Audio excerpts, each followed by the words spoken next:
semente que foi escolhida pelos irmãos, lá em João, capítulo 4.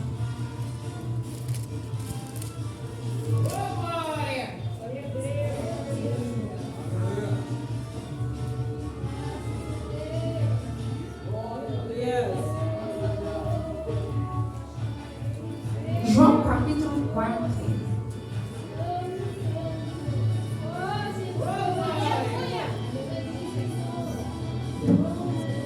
Vamos encontrar? Nós vamos ler, irmãos, alguns versículos específicos sobre essa passagem. Eu vou falando, os irmãos vão me acompanhando, por favor. Nós vamos ler o versículo 7, que diz assim: Veio uma mulher de Samaria tirar água. Disse-lhe Jesus: Dá-me de beber. Vamos ler agora o versículo 9. Disse-lhe, pois, a mulher samaritana: Como sendo tu judeu, me pedes de beber a mim, que sou mulher samaritana? Versículo 10. Jesus respondeu e disse: Se tu conheceras o dom de Deus e quem é o que te diz, dá-me de beber, tu lhe pedirias e ele te daria água viva. Vamos agora para o versículo 16. Disse-lhe Jesus: Vai, chama o teu marido e vem cá. A mulher respondeu e disse: Não tenho marido. Disse-lhe Jesus: Disseste bem, não tenho marido, porque tiveste 5 maridos, e o que agora tens não é teu marido. Isso disseste com verdade. Versículo 20. Nossos pais adoraram neste monte, e vós dizeis que em Jerusalém é o lugar onde se deve adorar. Versículos 22, 21 antes. Disse Jesus: Mulher, crê-me que a hora vem em que nem neste monte, nem em Jerusalém adorareis o Pai. Vós adorais o que não sabeis. Nós adoramos o que sabemos, porque a salvação vem dos judeus. Mas a hora vem, e agora é, em que os verdadeiros adoradores adorarão o Pai em espírito e em verdade, porque o Pai procura a tais que assim o adorem. Amém? Vamos fazer mais uma oração? Pai, aqui está a tua palavra. Eu venho te pedir para o Senhor direcionar, fazer segundo a tua vontade. Te dou liberdade para o Senhor usar minha mente para conduzir segundo o teu querer. Te apresento o teu povo mais uma vez e apresento a tua palavra. Pai, em nome de Jesus eu te peço também que seja repreendido toda ação das trevas neste lugar. Em nome de Jesus.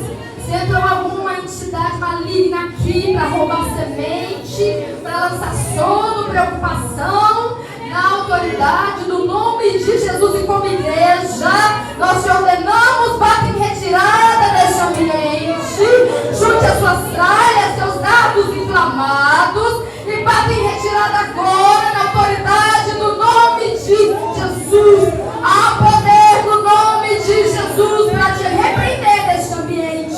Desocupe este ambiente agora em nome de Jesus.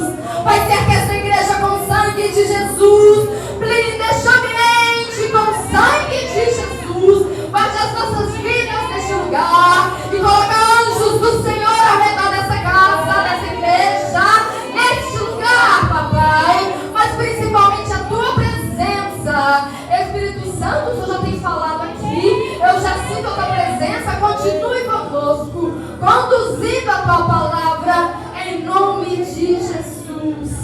Em nome de Jesus. Os irmãos podem se sentar.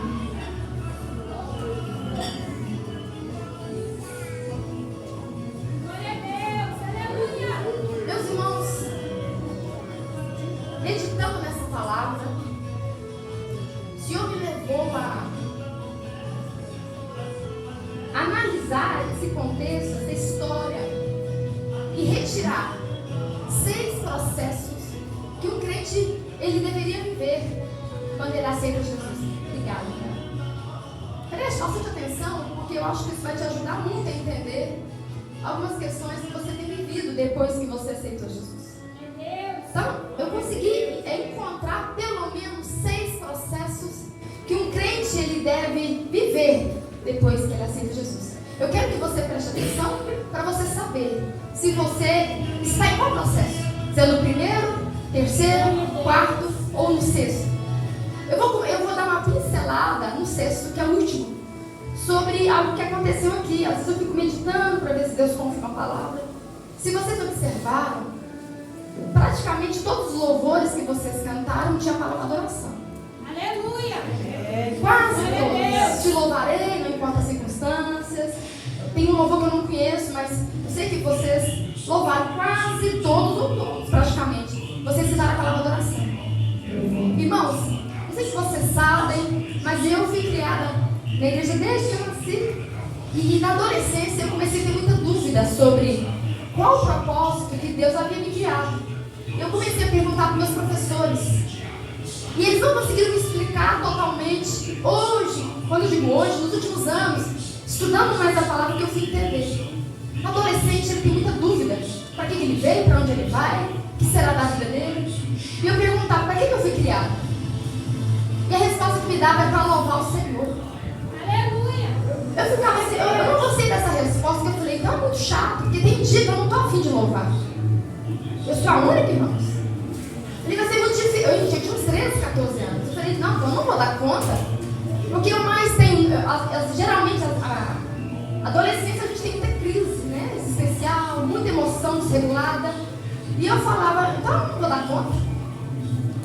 Mas nos últimos anos eu entendi, irmãos, que a adoração não é música. Adoração é intimidade com Deus, Pai. É intimidade. E nem é todo mundo que é íntimo do Pai. Para ser íntimo do Pai, tem que ter um relacionamento profundo com Ele. Tem que gostar muito dele. Eu tenho acompanhado uma geração de cristãos que eles aceitam Jesus e só fica até Jesus. Eles não conseguem chegar ao Pai. Geralmente porque tiveram péssimos pais. O Pai que você teve, ele te prepara para relacionar com Deus Pai. Aleluia! Se você teve um pai ausente, um pai violento, um pai agressivo, fica muito difícil de você ver Deus como pai, porque ele é pai. Deus me levou a ministrar muito sobre isso, mas hoje nós vamos falar de paternidade. Mas eu quero te dizer que a última experiência dessa mulher com Deus foi sobre paternidade. Quando a criança é pequenininha, ela tem mais ou menos 2 anos, a gente começa a ensinar ela a falar com Deus. O que a gente fala? Papai da terra, papai do... Igualzinho. Se o pai é ausente, ela vai começar a falar, o papai do céu também é ausente. Se o pai é violento, ela vai pensar, papai do céu também é violento. E aceita Jesus depois, mais velha, e ela aceita Jesus, mas ela não consegue falar com Deus Pai.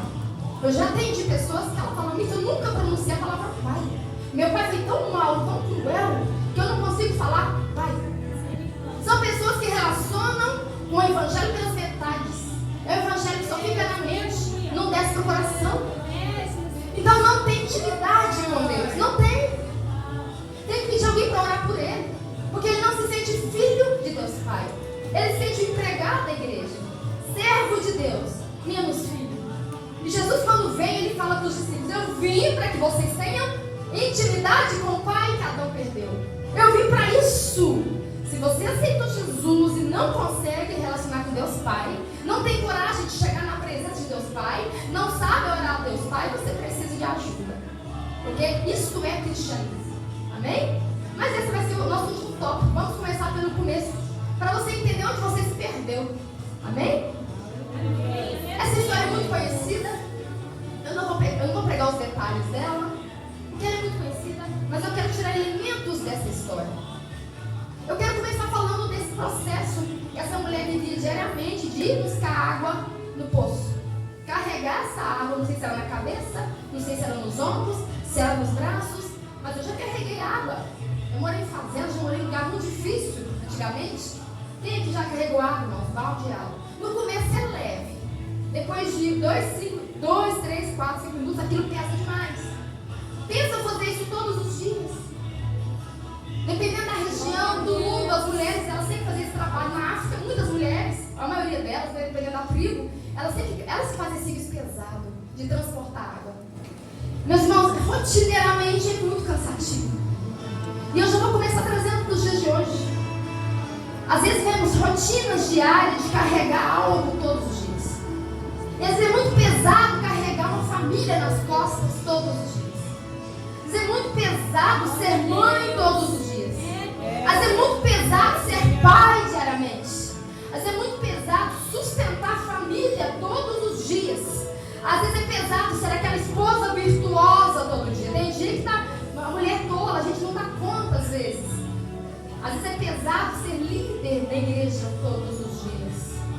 Às vezes é pesado ser obreiro todos os dias. É pesado ser pregador. Quem nunca quis desistir e falar, eu não conta mais, tá pesado. Às vezes é pesado ser pastor todos os dias, não é, pastor? Essa mulher estava assim. E aí quando ela chega nesse poço, uma vida rotineira de cansaços, ela encontra com quem? Com Jesus, a água viva. E aquele encontro com Jesus muda a vida dela, muda a história dela, muda a rotina dela, muda a sede dela. Eu queria te perguntar, quando aconteceu o seu encontro com Jesus? Você lembra? Eu fui filho de crente, mas eu não era crente, não se engane. Filho de crente não é crente, não. Se ele não tiver encontro dele com Jesus, ele tem roupa de crente, Bíblia de crente, prega igual crente, reza igual crente, mas não é crente. Tem que ter um encontro com Jesus, isso é individual. Eu fui ter o meu na dor. Eu já tinha sido líder de jovens, eu regia, eu cantava, mas eu fui ter a minha experiência para acreditar mesmo nele, foi na dor, aos 21 anos de idade. Quando foi o seu encontro com Jesus? Você consegue lembrar? Há 5 anos? Há 10? Há 30 anos? Deus, aleluia. Agora uma pergunta que eu quero te fazer. O seu encontro com Jesus, a partir daquele dia, realmente mudou sua vida? As pessoas veem Jesus em você? Deus. Ou não? Aleluia. A Bíblia fala que quando Deus chama Israel, havia várias nações naquele tempo e Deus escolheu uma nação. Então vocês vão ser minha joia rara. Eu quero que vocês resplandeçam a minha glória. Eu quero que as nações que estão ao redor olhem para a nação de Israel e falem, eu vejo Deus nessa nação. Aleluia. Deus falou para eu quero que vocês sejam um espelho. As pessoas olham para você, vai ser nação sacerdotal, povo santo eleito. Isso está em Êxodo 19. Aleluia. 2 Pedro, capítulo 2, Deus fala a mesma coisa para nós. Eu chamei vocês, eu tive um encontro com vocês de salvação, para que vocês sejam espelho. Quando vocês me encontrarem, me aceitarem, a vida de vocês vai ser transformada de tal forma que as pessoas vão olhar e falar, eu vejo algo diferente. Eu vejo Deus em você. Eu vejo Jesus em você. Glória a Deus. Mas vamos para a real, irmão. Estão vendo mesmo? As pessoas falam para você, você é diferente. Aleluia. Tem algo em você que eu nunca vi. Você se parece com Jesus? Jesus disse, Jesus falou para os discípulos, né? Nisso todos conhecerão que sois meus discípulos, porque olha para você e me vê vocês. Esse é o chamado da igreja. As pessoas da rua vão começar a ver algo diferente aqui dentro. As pessoas do seu bairro vão começar a ver algo diferente. A sua vizinhança, a sua parentela, mas principalmente os seus filhos, a sua esposa e o seu marido. O evangelho é pregado primeiro dentro de casa. Se a esposa vê Jesus no marido, ali ela está pregando o evangelho. Ele está testemunhando. Se os filhos veem Deus em nós, pronto, o evangelho está sendo pregado. Somos o espelho de Deus na nossa casa. Quando a gente encontra com Jesus, como foi o caso dessa mulher, nós vamos viver 6 processos. Irmãos, vamos começar pelo primeiro.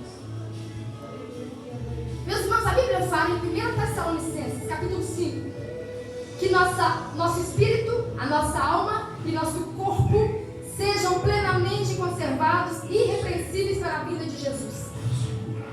Aqui está dizendo que nós somos 3 em 1. Nós temos um espírito, uma alma e um corpo. Nós temos um espírito, me ajudem?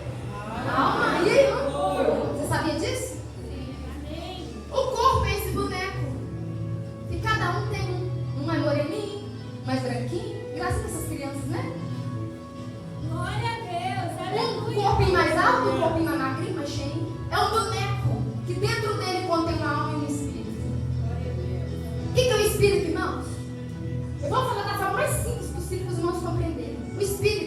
parte da gente que a gente fala com Deus. É como se fosse um telefone que a gente tem para falar com Deus. Aleluia. É o assento do poder, é no Espírito que a gente recebe os dons. O Espírito de Deus vem, conecta no nosso espírito e a gente fala em profecia. Depois ele desconecta. O Espírito de Deus conecta na gente, a gente é usado para cura. Depois ele desconecta. É no Espírito que nós temos intimidade, nós adoramos. Vocês adoraram aqui essa noite? No Espírito. Então, o Espírito é essa parte do ser onde nós temos conexão, intimidade. A gente fala com Deus no Espírito. A Bíblia fala que quando a pessoa está no mundo, o Espírito dela está morto, desconectado, desligado, para relacionar com Deus. Mas ele não está desconectado para relacionar com as trevas. Também que as pessoas vão para tudo quanto é banda, e elas se relacionam com espíritos demoníacos. Mas quando ela entra para dentro da igreja, ou alguém vai na casa dela, sei lá onde for, ela ouve o Evangelho e ela entende o Evangelho. A Bíblia diz que quando ela entende, ela fala, eu quero esse Jesus. Ela tem que entender, irmãos. Aceitar sem entender não vai fazer diferença. Ela tem que entender. Quando ela entende que Jesus é Salvador, que ele morreu numa cruz por ela, e ela fala, eu quero esse Jesus, a Bíblia diz que na hora, o Espírito de Deus vem no Espírito dela e ó, traz vida. Aleluia. O Espírito que estava morto vem dar vida. E aí naquela hora ela sente Deus, ela experimenta Deus. Geralmente ela chora, ela fica emocionada, porque ela está sentindo Ele. Muitos nunca tinham tido essa experiência. Eu não sei como é que foi quando você começou a sua caminhada, eu não sei o seu encontro com Jesus. Mas se você realmente entendeu o Evangelho, o Espírito de Deus foi no seu espírito e trouxe vida. Aleluia. O seu telefone foi conectado e você começou a sentir Deus, a falar com Deus. Deus começou a te dar dons, poder no Espírito. Viu, criança? Ali eu trabalho com ensino infantil, treinando professores. Eu tenho descoberto que às vezes crianças de 3, 4 anos, elas conseguem entender isso. E elas aceitam Jesus, o Espírito de Deus vem no Espírito delas e traz vida. Eu tenho várias amigas que foram batizadas com o Espírito Santo aos 5 aninhos, porque entenderam e falaram, eu quero, e ele veio no Espírito dela. Não faz parte da mensagem, mas está vindo aqui ao meu coração. A igreja onde eu congrego, Deus falou comigo, fala para o pastor. Fui pregar um dia, fala para a igreja, para o pastor. Pergunta para eles, cadê a primeira geração de crianças da igreja? Se perderam, porque eles não investiram, não falaram do Evangelho. E Deus falou com eles, essa é a segunda geração. Se vocês não entrarem em guerra por eles, vão perder também. Porque o inferno é investido pesado. Davi ele fala, nós não podemos esconder dessa geração quem é o Senhor. Nós não podemos disso, falar para eles sobre o temor do Senhor. Eu fiz uma pesquisa, irmãos. Eu consegui achar pelo menos 7 pesquisas diferentes americanas, onde eles disseram, 85% dos cristãos, eles aceitam Jesus dos 4 aos 14 anos. A decisão mais importante da vida deles, de 85% dos cristãos, das pesquisas que eles fizeram com muita gente, com muitas igrejas, até os 14 anos. Se ele não conseguir se render a Jesus, se ele não entendeu o Evangelho até os 14, ele vai embora, dificilmente volta. E se voltar, volta todo despedaçado, com muita pereba, com muitas feridas, com um passado, que o inimigo vai pegar e vai destroçar lá fora. Cuide desses meninos. Dá o melhor que você tem. Irmãos, eles entendem toda a Bíblia. Toda a Bíblia explica temas complexos para eles. Foi assim, eu quis ser missionário aos 9 anos de idade. Meu pai ensinava a Bíblia lá em casa, eu tinha muita dificuldade de entender, mas alguma coisa eu entendia. Na verdade, eu fui entender a Bíblia pelos atos do meu pai, pelo exemplo dele. Lá em casa, quando às vezes eu olhava pela porta do quarto, ele estava de joelho orando. Na sala, ele estava lendo Bíblia. Às vezes eu estava chorando ouvindo louvor. Eu vi Deus no meu pai. Se eu sou o que sou, foi por causa do meu pai. Mas voltando para cá. Cuida deles. Aleluia. Meus irmãos, a salvação ela é no Espírito. É bom memorizem, porque se eu ajudar os irmãos a ajudar outras pessoas. É o primeiro processo que alguém passa. Mas tem um segundo processo que nós precisamos viver e muitos de nós não vivemos. É um processo muito importante, irmãos, após a salvação. Aqui foi salvação, foi novo nascimento. Mas tem um segundo processo, que ele não acontece no espírito, ele acontece na alma da pessoa, que é conversão. Glória a Deus. A conversão não é no espírito, é na alma. Quase todas as vezes que você vê Deus falando sobre conversão, Ele está falando alma. E o que é a alma, amigos?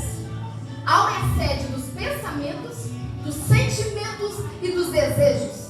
A alma é a sede dos pensamentos, dos sentimentos e dos desejos. É o que eu penso, é o sentimento que eu tenho e é o desejo, a vontade que eu tenho a respeito de alguma coisa. Então o espírito é o telefone, a alma é onde eu tenho as vontades, os sentimentos e os desejos. Meus irmãos, a conversão é um processo. Pode ser que aconteça ou não na vida de um cristão. O Espírito Santo de Deus, quando ele vem no espírito de uma pessoa, além de trazer vida, de conectar a Deus, ele vai de forma sobrenatural te dar um pacotão de presente. Vai cair na sua cabeça novo nome, salvação, o nome escrito no livro da vida e o direito de ser chamado filho, de ter intimidade com o Pai. Isso é gratuito, você não precisa fazer nada, você só vai aceitar. É muito fácil esse processo. É só você aceitar, porque o Espírito Santo de Deus faz o resto. Amém? Agora aqui não. A conversão vai depender primeiramente de você.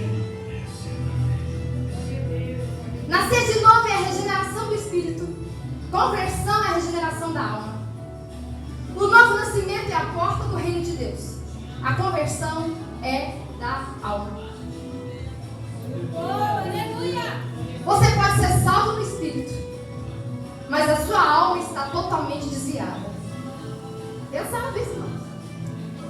A conversão, a alma é o que? A criança me ajuda a lembrar. A alma é a sede dos pensamentos, me ajuda dos sentimentos e dos desejos. A conversão na alma demanda uma mudança de direção, mudança de valores, mudança de padrão, mudança de exemplos, mudança de modelos, para que os nossos pensamentos, onde está é o que está na alma, os nossos pensamentos sejam os pensamentos de Deus, os nossos sentimentos sejam os sentimentos de Cristo, os nossos desejos, as nossas vontades sejam as vontades de Deus. Na alma, é aqui está o nosso principal campo de batalha, é na alma. Romanos capítulo 7, versículo 19 diz assim: porque não faço o bem que eu quero, mas o mal que não quero, minha alma faz. Jeremias capítulo 17, versículo 9 diz: o coração do homem, a alma do homem é desesperadamente corrupta. A nossa alma não quer Deus. A nossa alma traça os seus próprios caminhos. Ela não quer ouvir Deus. Nada é mais perigoso que um ser humano salvo, porém não convertido.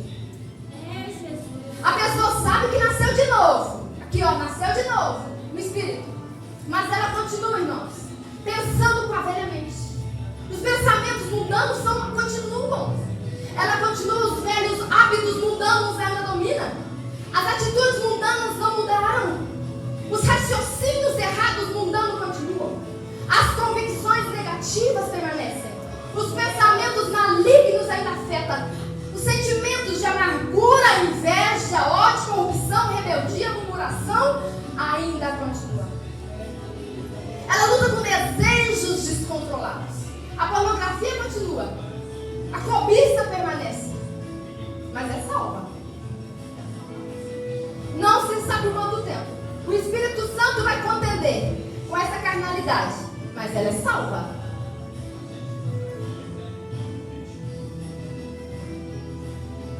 O segundo processo que nós precisamos passar com Deus é conversão. Mudança de pensamentos, de ser e de. Quando Jesus ele fala para essa mulher: eu tenho a água da vida para você. Ele está dizendo para ela: eu sou a água viva. Aleluia. Se você me pedir, eu vou te dar o meu Espírito Santo. E quando o Espírito Santo de Deus ele entrar no seu coração e vai começar Um novo nascimento no Espírito é de graça, mas a conversão vai te custar tudo. Deus vai te pedir tudo. Para ser íntimo do Pai, tem que deixar que Ele trabalhe em tudo. Deus não trabalha com vaso sujo e nem rachado. Ele vai te tratar em tudo. Vai te tratar como mãe, como pai, como esposa, como profissional, como filha. É tudo, minha irmã. Ele vai te levar para a casa do oleiro. E lá tem outros processos que não fazem parte da mensagem, mas Ele vai te humilhar. Como assim, mamis? Leia Deuteronômio capítulo 8.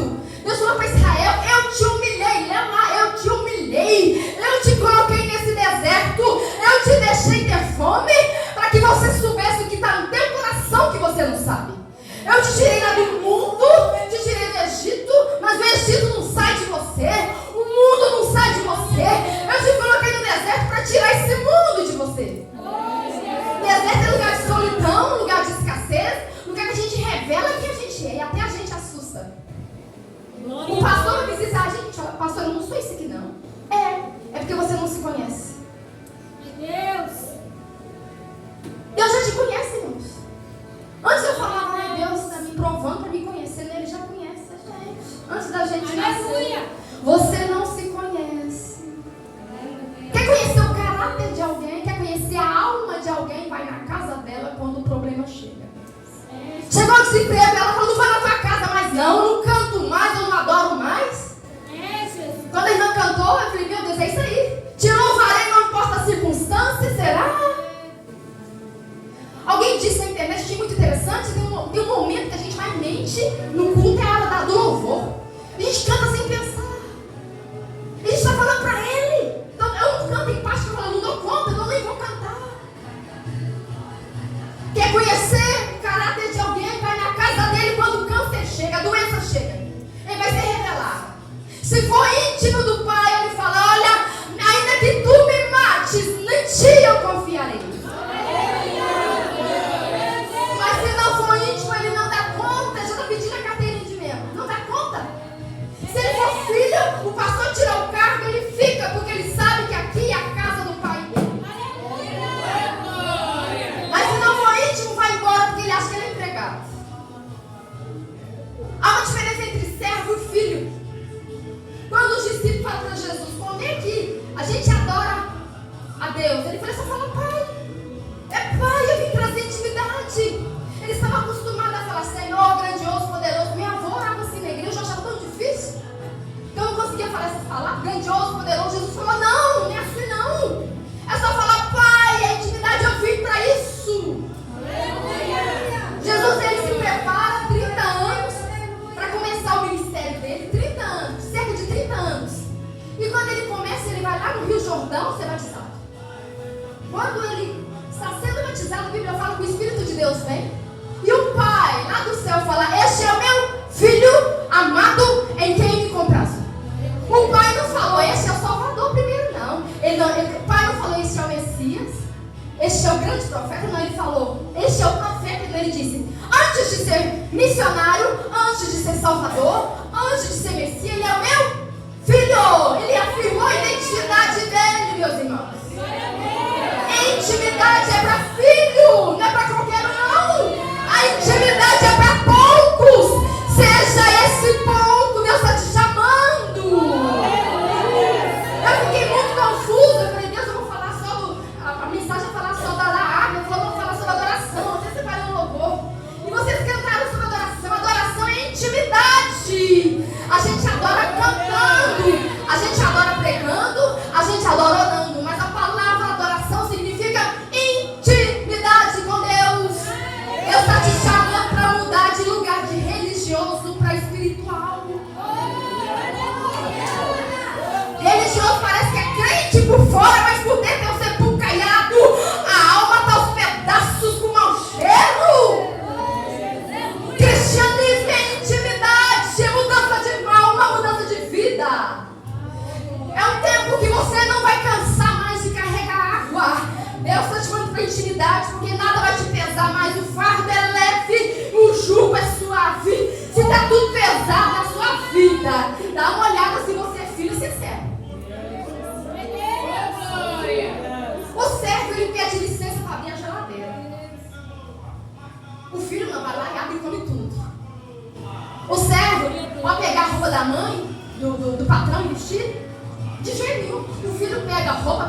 emprestada no caixa, porque é a casa do Pai. Eu acompanho algumas pessoas que se ele pegou, ele vai embora. Ele não se sente pertencente a este lugar. Aí que é hora de ficar, é hora de humilhar, é hora de aprender, é hora de arrepender. Porque você é filho. Se você não consegue ficar por causa de alguma coisinha, você não se sente filho. Para ser adorador, para ser íntimo, tem que ser filho. No versículo 13, Jesus fala para ela: qualquer que beber desta água tornará a ter sede. Essa água aqui, ó, mas se beber de mim, nunca mais terá sede. Aleluia. Meus irmãos, como é que está a sua alma? Depois que você aceitou Jesus, a sua alma tem paz?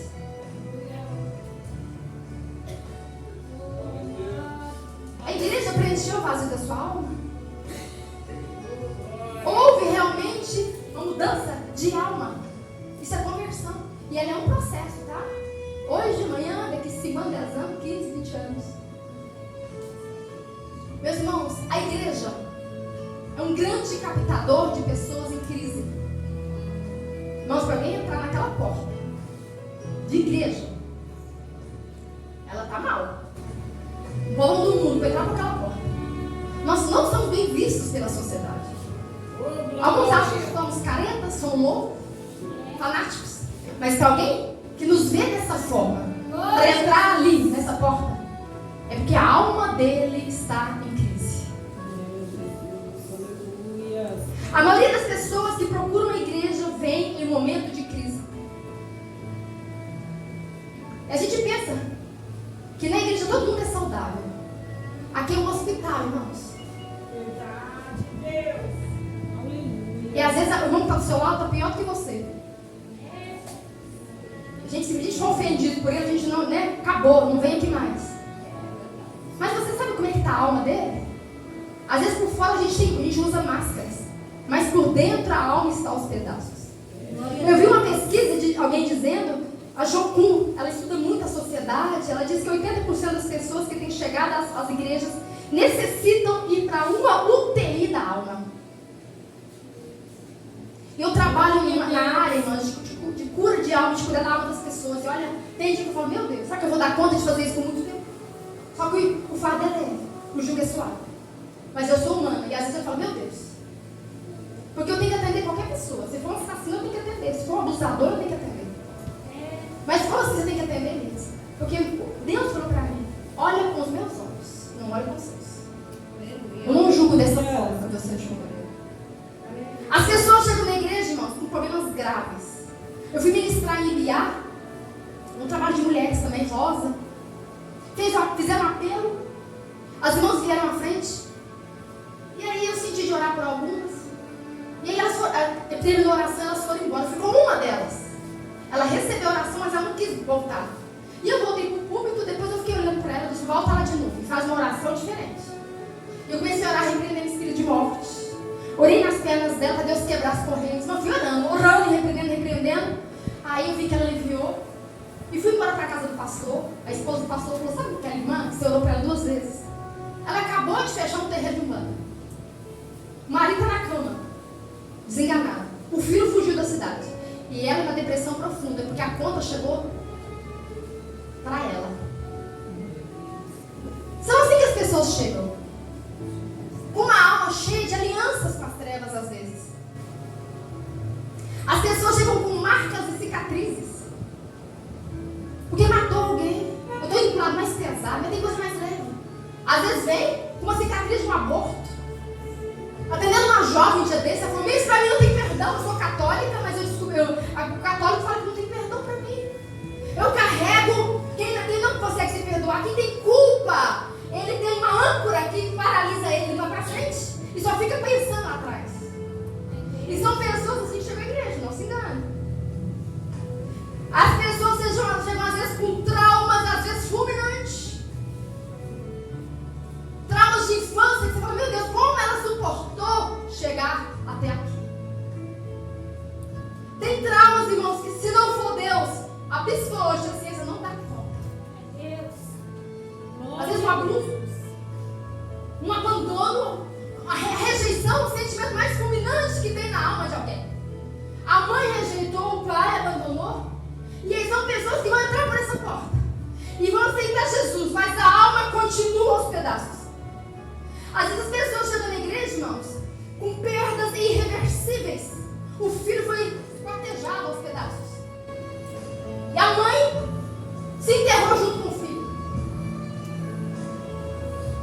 lado.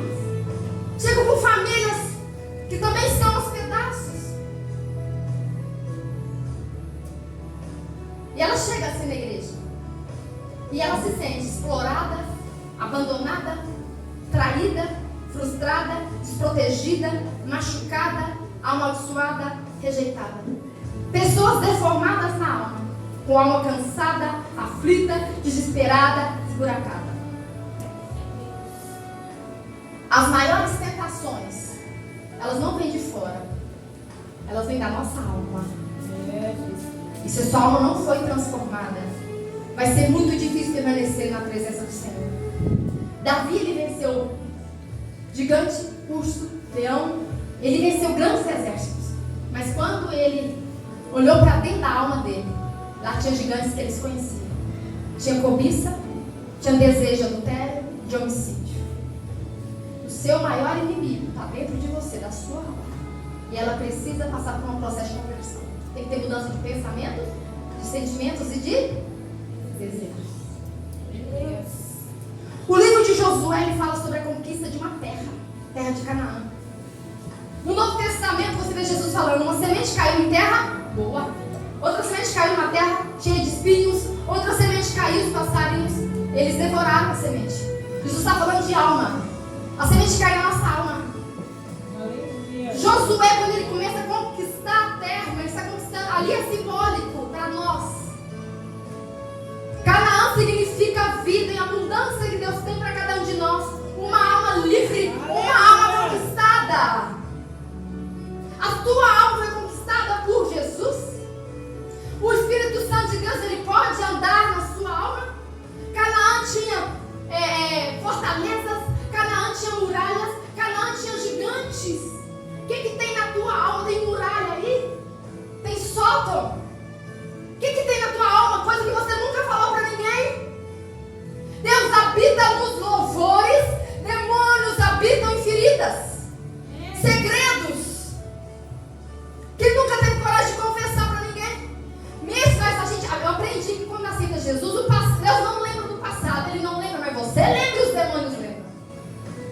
E eu te provo aqui, porque Jesus falou para ela: como é que está o seu passado? Ela ainda mentiu, né? Sem saber que ele era profeta. Ela falou: eu só tenho um marido. Eu estou olhando o seu passado, você teve 5. Você precisa resolver isso. Tem pessoas que aceitam Jesus e teve filho fora do casamento e abandonam o filho. Você não tem noção da legalidade que sobe no mundo espiritual. O seu filho precisa ver em você paternidade, mas você rejeita, você recusa. Canaã está dentro de nós, não está fora de nós. Nossa alma é como aquela terra que está possuída por inimigos. Existem montes, vales, cidades fortificadas, gigantes que precisam ser vencidos. O que eu tenho que fazer? Deixa o Espírito de Deus colocar o pé na sua alma. Será que ele pode? Aleluia. Será que tem espaço aí, meu irmão? Aleluia. Josué representa o Espírito Santo, irmãos. Libertação da alma ou santificação não é o tanto que você tem do Espírito Santo de Deus, é o tanto que Ele tem de você. Não é o tanto que você busca. Se você buscar, você vai receber. No Espírito aqui, ó, dom. Vai receber dons. Aí a gente fica confuso, mas peraí, o péssimo caráter, mas tem dom. Tem, ele buscou, Deus deu. Ou às vezes ele buscou, o Espírito Santo de Deus deu, mas a alma dele não está convertida, não. Eu te provo isso. Eu acredito que Mateus ou Lucas, Jesus fala: naquele dia muitos dirão: em teu nome expulsei demônio. Em teu nome eu fiz maravilhas. 2 maravilhas, irmãos. É algo assim, raro de achar. O que Jesus fala para eles? Mas eu não te conheço. Você não parece comigo. A sua alma, você não deixou eu entrar.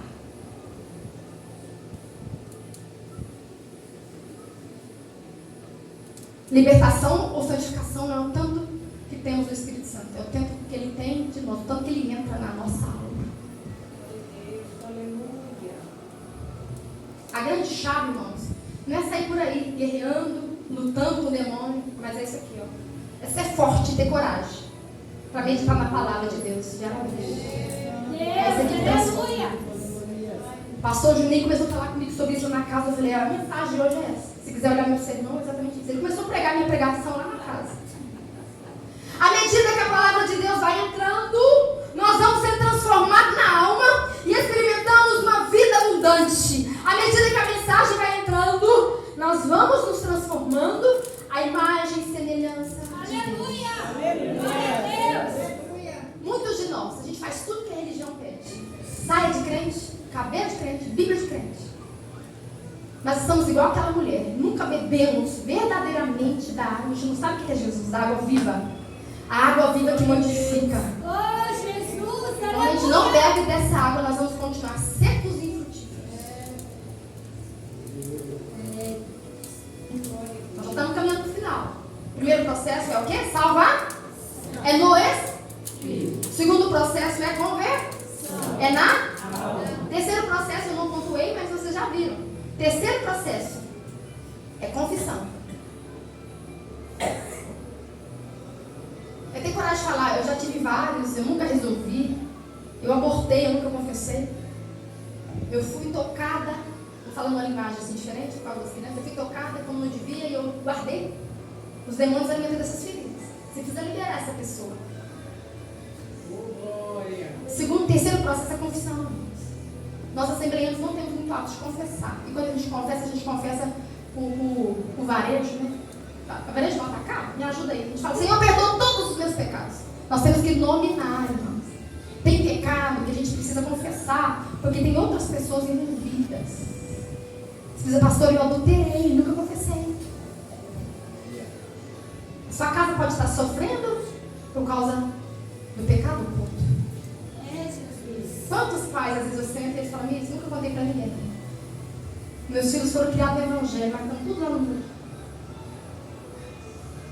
Foi o que Davi fez. Ocultou. O profeta falou pra ele, você vai ver na sua casa.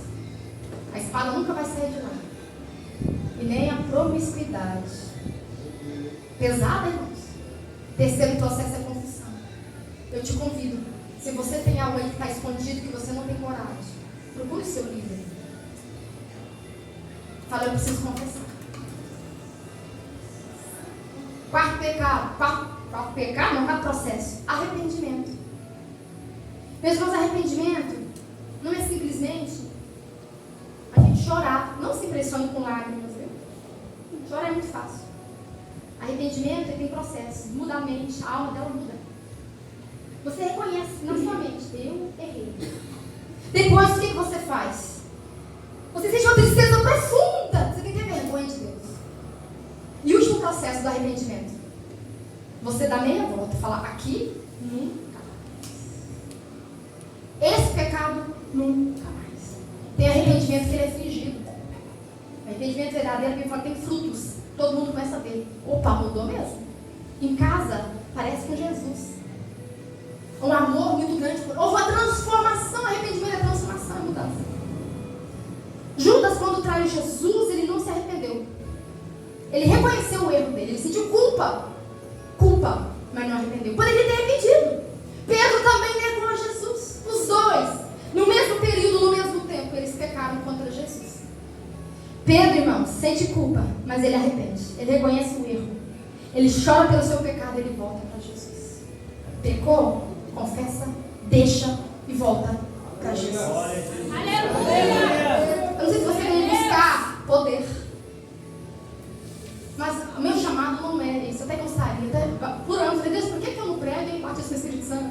Não é. Meu chamado, irmãos, é cura. E a cura que Deus traz, dói. O sofrimento amadurece. Se você não dá conta de sofrer, você é um bebê de 70 quilos. Por que a gente amadurece? Porque quando a gente sofre, a gente fica introspectivo, a gente sente tristeza, fica introspectivo, fica sozinho pensando nas burradas que a gente fez. Não é assim? E se a tristeza for muito profunda, você vai procurar Deus. Você ora como nunca, vai para madrugada, para o jejum como nunca. Deus tem tristezas para nós. Porque Ele sabe que às vezes é a única alternativa para você falar com Ele. Talvez a única alternativa para você começar a ter intimidade com Ele. Nisso que palavra pesada é essa, Deus tem tristezas para nós. Mas é para trazer para perto dele. Aleluia! Ele disciplina, corrige aquele a quem Ele ama. Aleluia! processos? Salvação. Depois, conversão. Depois, confie. Depois, arrependi. Agora, santificação. Aqui é muito rápido, irmãos. As áreas da nossa alma que nós não entregamos para Deus. Controlar. O diabo controla. Eu vou repetir isso. As áreas da nossa alma que nós não conseguimos. Bicho, eu não consigo entregar para Deus. Tem muita gente sonegando perdão. Não perdoa. Irmãos, é difícil perdoar? Aleluia. Se eu pudesse contar algumas histórias minhas, não veriam que eu também luto para poder perdoar. É difícil, não é fácil, não, dependendo do que fizeram com você. Jesus, ele falou, ele contou uma história que alguém devia muito dinheiro. E o patrão dele perdoou. Ele saiu todo feliz, devia, vamos inventar que o valor 3 milhões, perdoou. A Bíblia fala que ele encontrou com um senhor que devia para ele 100 reais. Ele falou, não te perdoou. Alguém viu a história e falou, contou para o Senhor, né? O Senhor falou, busca ele e joga ele para os verdugos. Está lá na Bíblia, irmãos. O que é verdugos? Atormentadores. É uma prisão. Quem só nega perdão é lançado para demônios atormentadores. Às vezes você acha que é depressão, que é crise de ansiedade, mas é sonegação de perdão. Eu vou um pouquinho mais fundo. A gente fala, Pai Nosso, perdoai-nos como perdoamos os nossos devedores. Se você não perdoa, você não será perdoado por Deus. Quando você não perdoa, a pessoa sequestra a sua paz, fala com ela. Você vê ela, você começa a dar uma crise emocional. Lembra o nome dela, você. Deus está chamando você para perdoar esse pai. Não sei o que ele fez. O perdão não vai mudar ele, mas vai mudar você. Deus está te chamando para parar de sonegar perdão, porque quando você tiver coragem de perdoar esse pai, esses demônios que te atormentam vão embora. Aleluia. A casa própria não chega, a promessa não chega, mas você abriu uma brecha no mundo espiritual, que é a sonegação de perdão. Aleluia. As áreas que não entregamos para Deus controlar, o diabo controla. Para ver santidade é preciso mostrar feridas. Para ser curado, Hebreus capítulo 12 fala, é preciso passar pela dor. Tudo que Jesus vai usar, irmão, tem que estar limpo. Já viu o médico fazendo cirurgia com instrumento sujo? Tem que esterilizar. Você tem promessa? Mas não chega, meu amigo. Mas você não deixa o Espírito Santo entrar na sua alma. Ele nem consegue. Tem tanta coisa esquisita aí dentro. Ele é santo. Ele só habita no lugar santo. Aleluia. Glória a Deus. Pessoa que só nega perdão, irmãos, ela tem carcereiro da alma. Ele tem a chave aqui, ó. Fala, olha, eu posso te atormentar quanto quiser. E para terminar, último processo. Então, primeiro nós somos. Primeiro processo é? Segundo é? Terceiro é? O quarto é? Arrependimento. O quinto é? Santificação. O sexto e último, adoração. Aleluia. Adorador, a alma dele é ocupada somente com Deus. Deus não anda aqui. Os pensamentos dele são o dia inteiro sobre Deus. Os sentimentos dele é sentimentos de fazer algo para Deus. Os desejos dele é de viver para Deus. É fácil identificar. Fique de pé.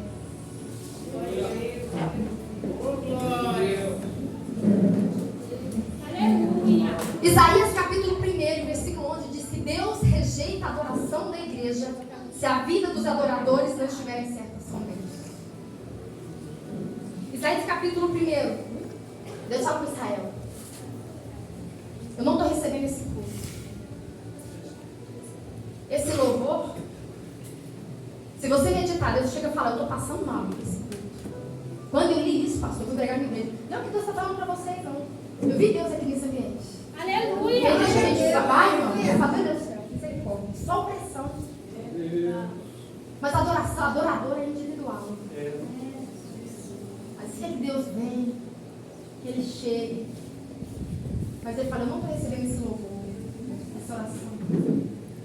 Eu vou cantar um louvor, eu gostaria que viesse à frente quem precisa liberar perdão para mim. Glória. Meus irmãos, se tem um pecado que Ele arrebenta com o crente da apostasia. É um dia ter conhecido Deus e depois virar as costas para Ele. É, Senhor. A Bíblia fala que você vai ser visitado com pânico, depressão, loucura, pavor, pânico, depressão e mania de perseguição. Está lá em Deuteronômio capítulo 28, Levítico 26. O pessoal para Israel, se vocês me abandonarem, eu vou permitir crise de pânico, depressão, pavor, espírito de perseguição. Não estou dizendo que toda depressão é isso aqui na apostasia. A depressão tem pelo menos 10 raízes. Eu quero convidar aqui na frente quem já cometeu esse pecado da apostasia, já serviu ao Senhor e foi embora e nunca confessou diante do Senhor. Se vive atormentado. Gente, eu tenho conhecido vários, lá onde eu congrego. Irmão, mas eu tenho coragem na frente. Ok, não tem problema. Ou você que está sonegando perdão e não consegue. Eu quero orar para Deus te dar coragem para ir lá onde precisa ir e resolver. Para fazer a ligação e resolver. Feche os olhos, igreja. Eu queria que vocês me ajudassem em intercessão. Aleluia. Mas a pessoa quer vir, mas já foi segurando. É, Deus, Senhor Jesus. Se ela vier aqui à frente, ela já tomou um passo. Eu vou perdoar.